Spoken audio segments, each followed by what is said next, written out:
It was the biggest demonstration in the nation's capital since George Floyd's death 2 weeks ago. Tens of thousands gathered to protest across D.C., many feeling this is a turning point. It feels good. It feels like I get to be a part of history and a part of the group of people who are trying to change the world for everyone. Unlike previous protests that have followed incidents of police brutality, it was clear this wasn't just about registering horror and anger, but about practical solutions. People understand now. It's not enough to be angry. You have to vote.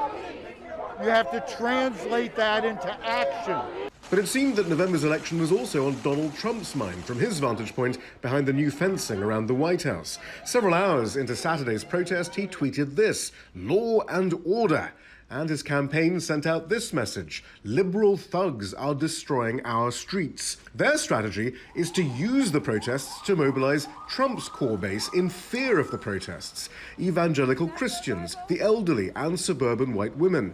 And that's what's thought to have driven Trump's initial reaction to the nationwide demonstrations. It's being reported that at the beginning of the week, Donald Trump had demanded that 10,000 members of the military be deployed to cities around the country to patrol the USA in what would have been an incredible force of presidential authority.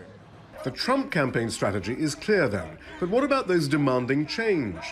DC's mayor is receiving plaudits for painting Black Lives Matter in front of the White House. But the group Black Lives Matter DC tweeted that the mural was a performative distraction. They say their struggle is with the mayor, who controls the police budget and whom they accuse of gutting social programs to militarize police officers while shielding them from transparency and prosecution for violence. In fact, up the road, activists were painting their own mural, except theirs was a message to the Democratic Party mayor. It read, "Defund the police." That is, divert the money to programs which directly benefit citizens. Ensuring that Black Lives Matter is not a simple party political debate. Shihab, Rattansi, Al Jazeera, Washington.